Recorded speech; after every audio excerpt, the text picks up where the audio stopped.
Sanchez, and I'm on the outskirts of San Salvador, the capital of El Salvador.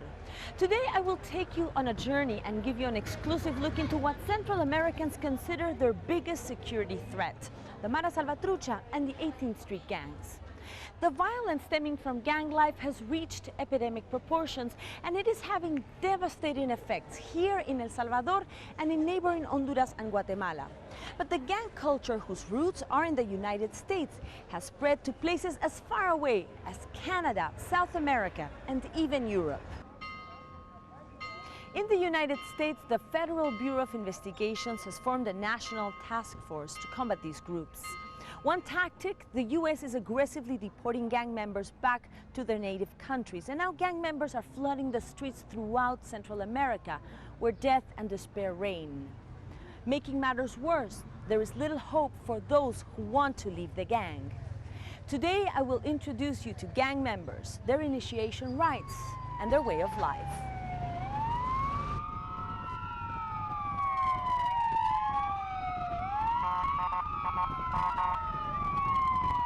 The Mara Salvatrucha and the 18th Street Gang, a young generation of gang members blamed for a wave of killings.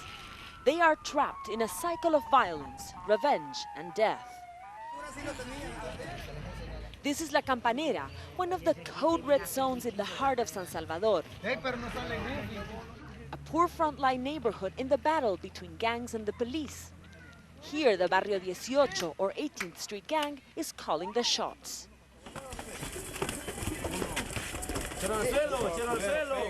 This is a real beating for gang life, a friendly beating, a rite of initiation to seal a lifelong membership, an irreversible pact guaranteed with their lives. Once in the gang, there is no way out.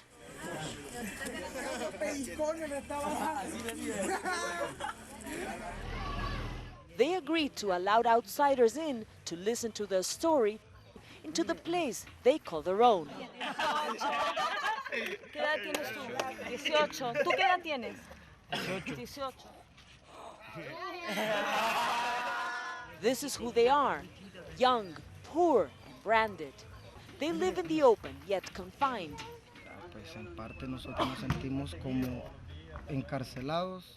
We feel trapped in a place that is not a jail with bars, but a prison where we see the light of day. We can go anywhere, but without having the certainty of coming back alive.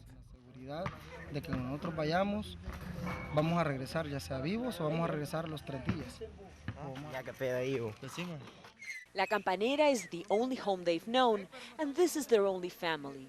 They live on extortion and, police say, selling drugs. First, you have to think why we are living in this situation, why we are in a gang, why we are living like this. The answer is there is no work for us. They say their tattoos scare employers away. Their bodies are branded with the codes they live by. They'll end up in a hospital, go to prison, and then they think they'll be killed. Life is a gamble, they say. Always. Everyone here is playing the game. Breaking the rules almost always means death. Don't cross into others' territories. Don't betray your own gang. Day and night, police are always looking for a catch. And gang members are always on alert. Warning comes, and in seconds, they're on the move. Disappearing.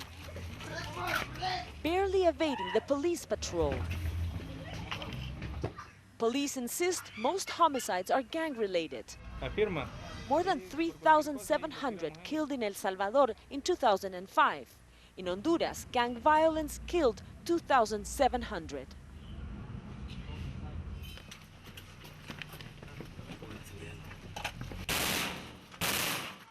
It is 2 a.m. in San Salvador. This is a surgical strike. Armed and trained by U.S. Special Police, this elite unit hits hard at the Mara Salvatrucha and the 18th Street, the two most violent gangs in Central America. The government has stepped up its crackdown. The gangs, or maras, as they are called, are feeling the blow. Whenever more than two of them are together, and they look between 14 and 18 years old, we will stop them. Stop them and arrest them. Judges say this tactic is unconstitutional and discriminatory. Thousands of youngsters are being locked up every day, or at least for 72 hours without charges. That's how the police clean up violence from the streets. Every night there is a body. Bodies disposed of in bushes or a dark, lonely street of El Salvador. 8, 10 bodies every night. The victims are mostly young. This girl in her early 20s is strangled to death. An execution, police say, possibly gang-related. Officials here say the hardline approach is the way to combat gang violence. But years into it, El Salvador is still one of the most violent countries in Latin America. The streets are empty at night and people fear for their lives. The government's hardline approach has sent more than 20,000 gang members to prison between 2003 and 2005. Yet the violence has not abated. Judge Aida Santos de Escobar works in juvenile court. She believes the harsh tactics against gang members is not preventing crime. Los jóvenes se están involucrando más en delitos como los homicidios. Young people are committing more crimes, including homicides. This has caught our attention, and we ask ourselves, why is this happening? And we have concluded that police repression has resulted in a much more violent reaction. Una respuesta mucho más violenta. Rodrigo Ávila, head of police in El Salvador, disagrees. This police is not repressive. This is a very democratic and very different police from the typical stereotype of a Latin American police. We know we have to improve a lot, but I'll tell you, if you talk to the people, people really think that the law is not being enforced. Many here say the cycle of violence is reminiscent of a dark past. The 80s, when El Salvador plunged into 12 years of civil war that killed 70,000 people. The war also gave birth to the founders of these gangs in a country far away. Thousands of Salvadorans fled to the United States. Some families came all together. Others left their children behind, and many of the youngest arrived in Los Angeles all alone. Alex Sanchez arrived when he was 7. He brought the memories of the war with him. You know, on the way to school, I saw dead bodies, decapitated bodies, body parts, you know, alongside the railroad tracks, which was the road that I took to go to school. So it did have a big impact. Alex says he felt the hopelessness a refugee knows. Isolated, lonesome, vulnerable in the streets where gangs reigned and where he did not belong. So he became one of the founders of the Mara Salvatrucha. It all happened when they killed one of the guys from one of the cliques that was called the 7-Eleven Locals. They killed a guy by the name of Black Sabbath, and you know, it brought everybody into a whole different view of what they were involved in.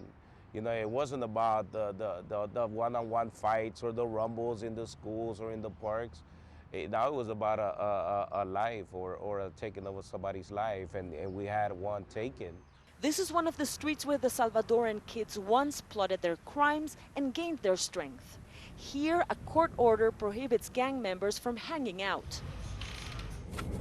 Detective Tony Moreno grew up with the Mara Salvatrucha, but on the other side of the front line. He hunted down fellow Latinos and believes in what he does. A wise man once said, we can't arrest our way out of this problem. Because we're just arresting people and putting them in jail and more coming out. That's not solving the problem. You have to put money into prevention. More than 1,000 Mara Salvatrucha members have been arrested in Operation Community Shield, launched in 2004 across the United States by the federal government. Gang members should understand that their criminal activities and associated violence are not part of the American dream. And we will do everything we can. We will use our coordinated efforts to find you, to prosecute you, and if you're here illegally, we will send you home. The U.S. government says it deported 20,000 criminals between 2000 and 2004 to Central America. Many of these gang members now flood the streets of Central America. Deportation may temporarily help clean up the streets in the United States. Many will attempt and succeed to re-enter the United States. So deportation alone does not get at the root of the gang problem. It just creates a bigger problem in Honduras, Guatemala, and here in El Salvador. For this generation of Salvadorans who grew up in the United States, the life in Central America is new. They will face extreme poverty and violence like they have never seen before. And when we come back, can gang members who live in Central America ever start over?